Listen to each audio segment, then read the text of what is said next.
Olá, boa tarde, seja muito bem-vindo. Nós estamos ao vivo, agora são 15 horas e 30 minutos pontualmente pelo horário de Brasília. Eu sou o Kleber Werneck e a partir de agora você confere comigo as principais notícias nesta edição da tarde do Redação Hit. E olha, nós vamos abrir essa edição falando do ex-presidente Jair Bolsonaro. O ministro Alexandre de Moraes acaba de autorizar Bolsonaro a realizar uma cirurgia para tratar de uma hérnia. E o ex-presidente deve ser internado já nesta quarta-feira, dia 24, para exames preparatórios. E a cirurgia vai ocorrer na quinta-feira, dia 25, ou seja, no Natal. O ministro do Supremo Tribunal Federal, Alexandre de Moraes, autorizou a cirurgia do ex-presidente Jair Bolsonaro. O ministro aceitou as datas pedidas pela defesa de Bolsonaro nos dias 24 e 25 de dezembro e autorizou a transferência da Superintendência da Polícia Federal, local onde o ex-presidente cumpre pena, para o Hospital DF Star em Brasília, para realizar a cirurgia de hérnia na virilha. O Instituto Nacional de Criminalística da Polícia Federal realizou uma perícia médica em Bolsonaro e concluiu que o ex-presidente tem um problema de hérnia que afeta os dois lados da região da virilha e que uma intervenção médica seria necessária. Bolsonaro será internado no dia 24 para a realização de exames preparatórios e no dia 25 será levado para a cirurgia. A defesa de Bolsonaro havia solicitado a presença dos filhos Carlos e Flávio Bolsonaro para acompanharem a internação do pai. Porém, o ministro Alexandre de Moraes autorizou somente a presença de Michele Bolsonaro, ex-primeira-dama, para que ela acompanhe o marido durante toda a internação. Moraes ainda disse que toda e qualquer outra visita que não seja da ex-primeira-dama deve ter autorização judicial. Foi determinado que o transporte e a segurança de Bolsonaro até o hospital sejam realizados de forma discreta pela Polícia Federal. O desembarque do ex-presidente deve ser feito pelas garagens do hospital. E para aceitar os termos e condições da internação, a PF deve entrar em contato com o diretor do hospital. A vigilância constante durante a internação de Bolsonaro foi ordenada por Moraes e a Polícia Federal deve providenciar equipes de prontidão 24 horas por dia, com pelo menos 2 policiais federais na porta do quarto, outros dentro e fora do hospital. Celulares, computadores e outros dispositivos eletrônicos foram proibidos e é de responsabilidade da Polícia Federal assegurar o cumprimento da restrição.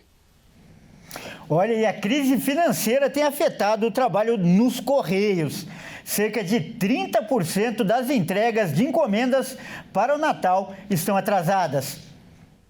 Às vésperas do Natal, os atrasos nas entregas de encomendas pelos Correios têm aumentado diante da crise financeira da estatal, agravada pela paralisação de funcionários em locais importantes, como Rio, São Paulo e Belo Horizonte.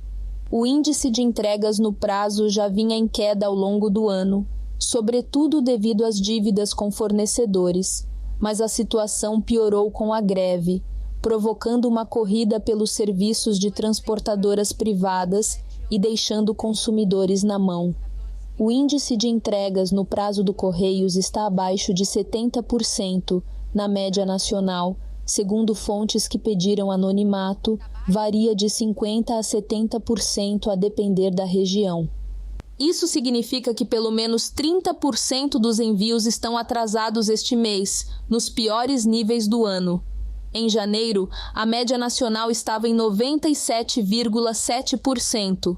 Em dezembro, caiu para 76,63%, com base nos dados até o dia 6. Na leitura diária, o percentual foi de 68,15% naquele dia, ou seja, 32% das encomendas estavam atrasadas. Todos os registros estão abaixo da meta estipulada pela própria empresa, de 96%.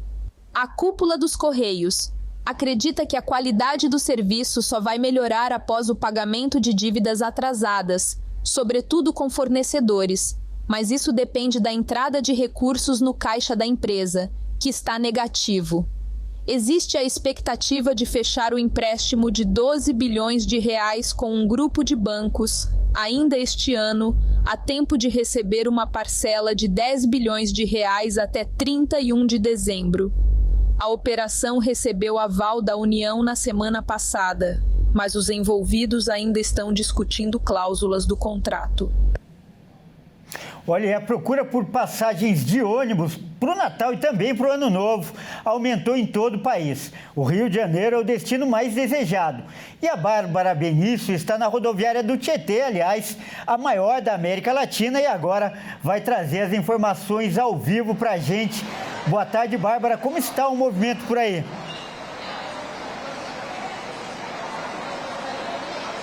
Boa tarde, Kleber. Boa tarde a todos que nos assistem. Eu estou aqui na rodoviária Tietê, que é, como você falou, a maior da América Latina.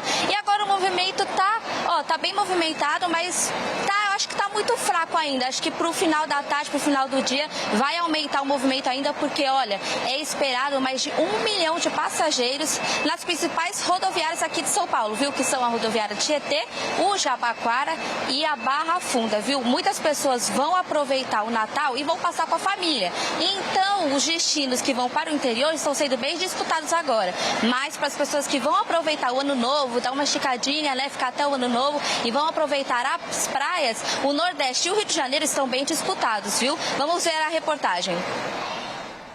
Segundo uma pesquisa realizada pela ClickBus, a maior plataforma para viajantes do setor rodoviário no Brasil, a busca por passagens de ônibus para viagens durante as datas comemorativas cresceram 11% em 2025, em comparação com o ano anterior, que chegou a mais de 16 milhões de pessoas.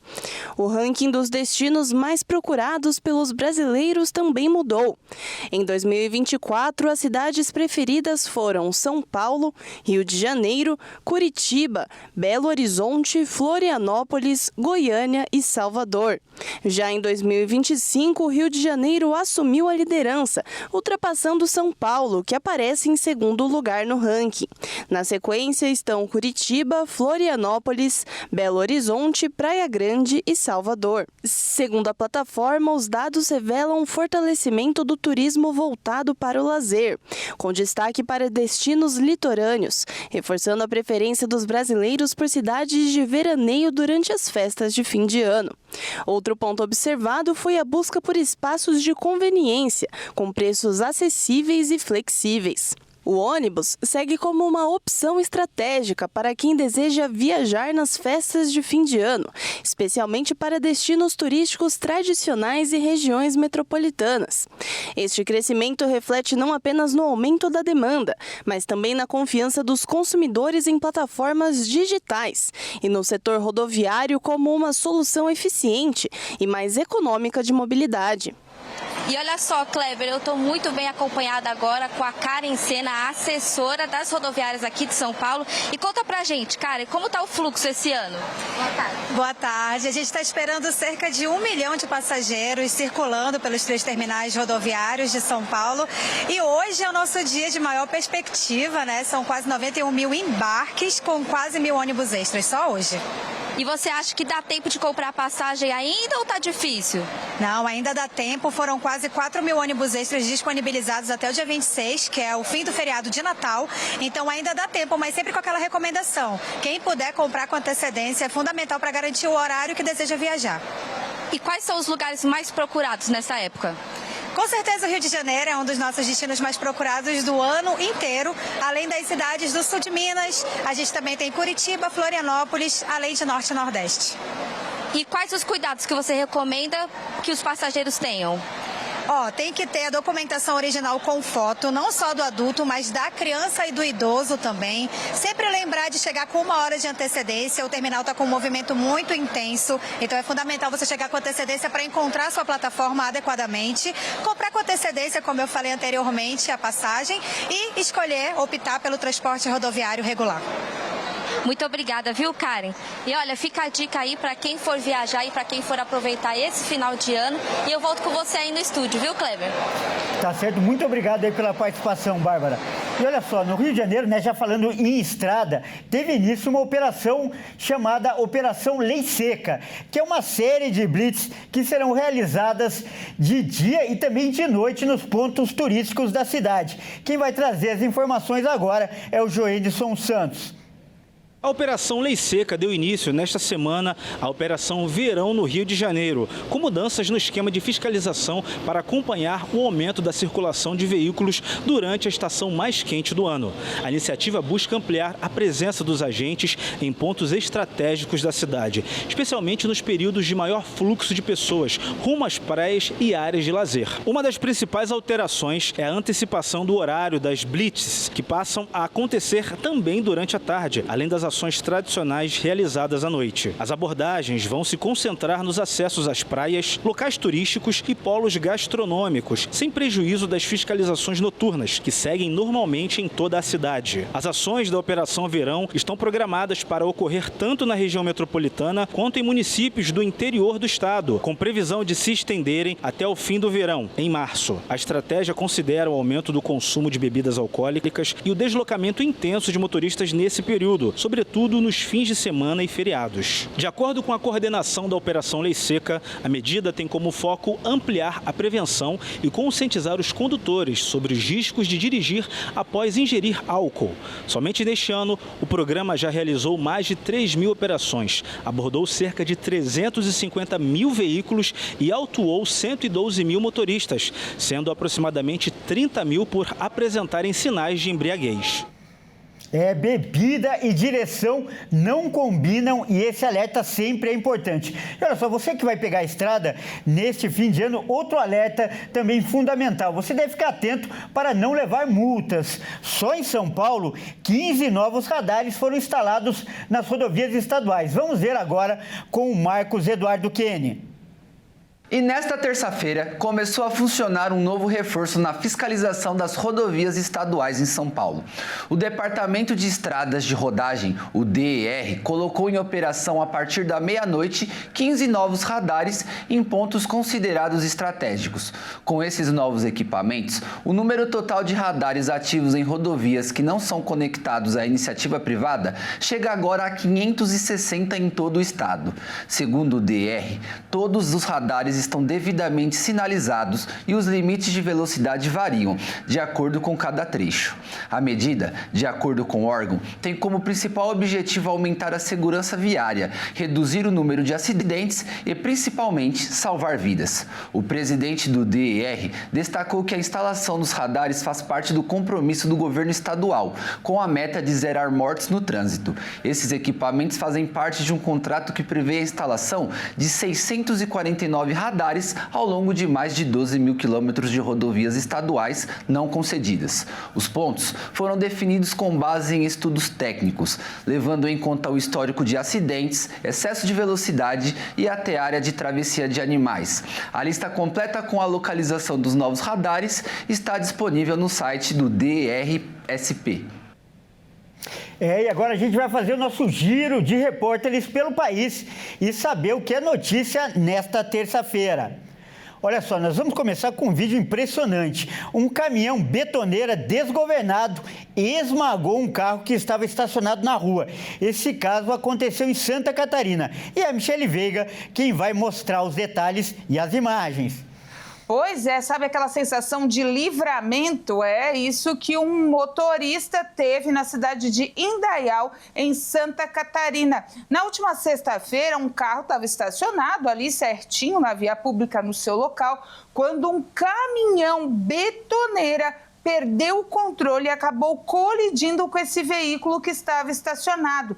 Ninguém ficou ferido, as causas do acidente estão sendo investigadas, mas o provável é que o caminhão tenha tido problemas aí mecânicos relacionados aos freios e por isso perdeu o controle. Tudo isso, como eu disse, aconteceu na última sexta-feira e, segundo a empresa, o motorista havia descido do caminhão e quando percebeu, ele acabou saindo ali sozinho, o famoso freio de mão que não funcionou. E aí o motorista que não estava no outro veículo acabou se assustando e teve aquela sensação de alívio por não estar no carro. Minutos antes, né, estava estacionando e a tragédia poderia ter acontecido. Aí fica também de alerta para que motoristas, tanto de veículos leves quanto desses veículos pesados, né, as empresas do qual eles possuem, né, esse tipo de veículo, fazer a checagem, né, do freio de mão, porque muita gente confia também nesse acessório do carro, nesse item de segurança,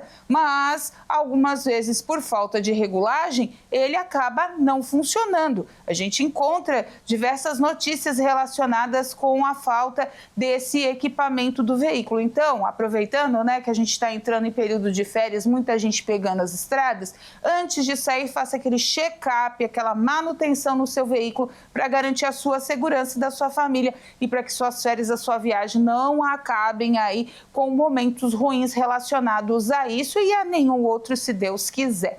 Então, esse motorista teve um grande livramento e a gente deixa o alerta, manutenção nos veículos sempre. E olha, a primeira brasileira a vencer o concurso Miss Universo morreu aos 80 anos lá no Rio Grande do Sul. Quem vai trazer os detalhes é o Guilherme Souza. Natural de Porto Alegre, Ieda Maria Vargas entrou para a história em 1963, ao vencer o concurso realizado nos Estados Unidos com apenas 18 anos de idade. A conquista transformou Ieda em um símbolo da beleza brasileira e projetou o país no cenário internacional dos concursos de beleza. Apesar da projeção, Ieda optou por uma vida reservada, não seguiu carreira artística e fez poucas aparições públicas ao longo do tempo. Aos 55 anos, ela sofreu um AVC, mas conseguiu se recuperar.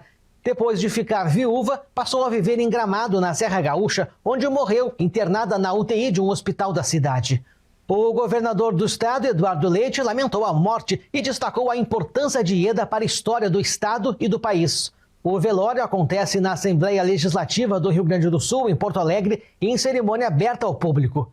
Em seguida, a partir das 5 da tarde, está prevista uma despedida restrita em um crematório da capital. A causa da morte não foi divulgada pela família.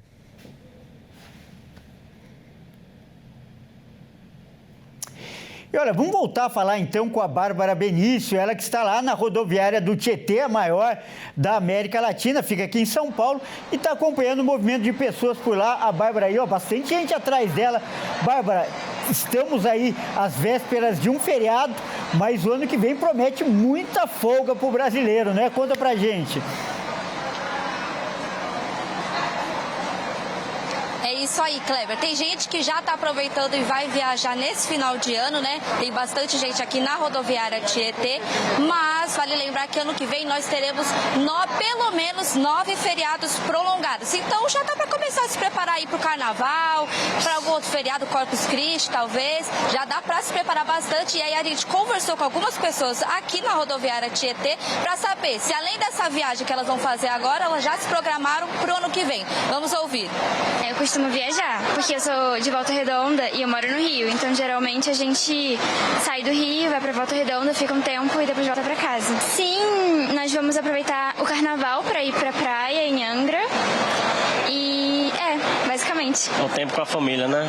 O que mais temos de precioso hoje é o tempo e não volta atrás, então quanto mais tempo que a gente tiver com a família, melhor. Kleber, e eu vou ficando por aqui, ainda acompanhando o movimento das pessoas, sabe, para saber como é que vai ser esse final de ano do pessoal, se eles vão para a praia, se eles vão para o interior, e a gente vai ficar aqui, sabendo do movimento da rodoviária, viu? Eu volto com você aí no estúdio. Tá certo, muito obrigado pela participação, Bárbara, e como ela disse, ela vai continuar lá. A tendência é que o movimento aumente ao longo do dia, né? No final do dia, início da noite, e no jornal das 18h30, a Bárbara volta trazendo todas as informações. Agora a gente muda de assunto, porque agora é hora de falar de esportes aqui no Redação Hit. E quem traz as informações agora é o Bruno Buenos Aires. Boa tarde, Bruno. Bem-vindo, Bruno. Bruno, essa época do ano a bola parou de rolar, né? Mas nós vamos começar falando então do mercado da bola, que está todo vapor aí para a próxima temporada, não é mesmo? Exatamente, Kleber. Boa tarde a você e boa tarde também a todos que nos assistem. Bom, se nos gramados não está rolando nada, Nos bastidores, 2026 está chegando e como os clubes querem continuar se reforçando. O Atlético Mineiro está perto de anunciar um lateral que já atuou pela seleção brasileira, enquanto o Santos quer repatriar mais um menino da Vila para a próxima temporada. O mercado da bola segue a todo vapor. O Atlético Mineiro está prestes a reforçar a lateral esquerda. O Galo já está avançado nas negociações com Renan Lodge, que está livre no mercado após deixar o Al Hilal da Arábia Saudita. O atleta já conversou com o clube, que ofereceu um contrato de 5 anos. Paulo Brax, um dos principais dirigentes do Atlético Mineiro, é quem está conduzindo a negociação. E a expectativa é que o jogador e clube se acertem nos próximos dias. O jogador de 27 anos foi revelado no Atlético Paranaense e já passou por grandes clubes como Atlético de Madrid, Nottingham Forest e Olympique de Marseille. De olho nessa possível contratação, o Fluminense já preparou uma proposta para o lateral esquerdo Guilherme Arana. O tricolor carioca busca um lateral com experiência, regularidade e poder ofensivo. As negociações ainda estão no início, mas uma oferta já foi apresentada ao Atlético Mineiro. Outro clube que está ativo no mercado é o Santos. Após uma temporada conturbada lutando contra o rebaixamento, o Peixe quer se reforçar para o próximo ano. E o atacante Gabigol é a prioridade do clube. As negociações com o Cruzeiro avançaram para um empréstimo de 1 ano e o Peixe pagaria a maior parte do salário. O jogador já expôs a vontade de buscar novos ares, e a ideia de retornar para a Vila Belmiro o agrada, já que tem uma boa relação com Neymar Júnior e a sua família mora em Santos. Gabigol está em baixa com a torcida cruzeirense após perder o pênalti decisivo na Copa do Brasil. A situação piorou com a chegada do técnico Tite. Desde a época de Flamengo, os dois não se dão muito bem. No cenário internacional, as transferências também acontecem, e o torcedor do Lyon da França já ganhou seu presente de Natal. O atacante Endrick foi apresentado oficialmente e já vestiu a camisa do clube. O jogador chega por empréstimo do Real Madrid sem opção de compra. E olha que notícia curiosa, Bruno. Um estudo, apontou que homens choram mais por futebol do que por situações particulares, como, por exemplo, o término de um relacionamento. É isso mesmo, Bruno? Pois é, Kleber. Segundo a pesquisa, o esporte é considerado um lugar seguro para expressar emoções entre os homens. E chegou também a revelar que os homens choram até 4 vezes mais pela derrota ou vitória de seu time do futebol do que pelo fim de um namoro. Vamos ver na reportagem do Alexandre Cardoso. Homens são fortes, durões e nunca choram.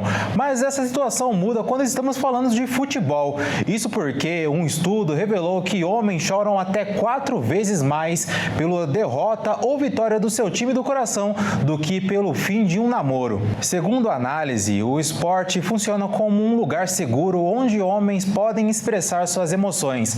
As reações intensas que um jogo provoca incluem as lágrimas sem comprometer a imagem do atleta ou do torcedor. O trabalho parte do princípio que ainda existe uma expectativa social de que homens não devem demonstrar emoções como o choro. Para testar essa hipótese, os pesquisadores fizeram um experimento onde avalia as situações em que homens e mulheres choram em ambientes considerados masculinos e femininos. E o resultado indicou que o choro em contextos associados à masculinidade foi mais aceito entre os homens, como por exemplo um bombeiro chorando, que foi considerado emocionalmente mais forte e com maior status profissional. Ao mesmo tempo em que as lágrimas são estereotipadas como femininas e desencorajadas em meninos e homens, existe certo contexto que parece permitir aos homens mais liberdade para chorar sem serem socialmente penalizados. Dessa forma, o futebol e outros esportes acabam funcionando como um espaço onde homens se permitem sentir e expressar emoções intensas, inclusive chorar mais do que situações pessoais, como o fim de relacionamentos amorosos. Olha, Bruno, sensacional essa pesquisa, Muito curiosa. E claro, agora cabe a pergunta. Bruno, você já chorou por causa de futebol? Olha, Kleber, vou falar que sim. Uma das primeiras lembranças que eu tenho por futebol, inclusive, é eu chorando ali na Copa de 2014. Era muito novo, primeira Copa do Mundo, aquela tragédia do 7-1. Então, já chorei. Queria perguntar pra você agora, você já chorou com futebol? Já chorei, sim. Já chorei pelo meu time, já chorei pela seleção brasileira, igual você. Chorar até de raiva, às vezes a gente chora. Com certeza. Assim, e o futebol é isso mesmo. É emoção, é a parte legal desse esporte é passional. E vamos continuar a pesquisa. E por causa de namorada, você já chorou também? Nunca namorei, Kleber, então nunca chorei por namorada. E eu falo, então eu já chorei pelos dois. Já chorei por causa de futebol e por causa de namorada também. E não tem pior choro. Choro é sempre a mesma coisa, Bruno. Com certeza, Kleber. Mas isso que faz o esporte ser tão bom, né? Quanto é. Verdade. Bruno, mais uma vez, aí, muito obrigado aí pela sua participação. E no Jornal das 8h30 tem mais, né? Com certeza, Kleber. Eu fico por aqui. Mais tarde eu volto e até mais. Muito obrigado. Bom, essa edição também fica por aqui. Eu quero agradecer demais a sua companhia. Uma ótima tarde e até mais. Tchau.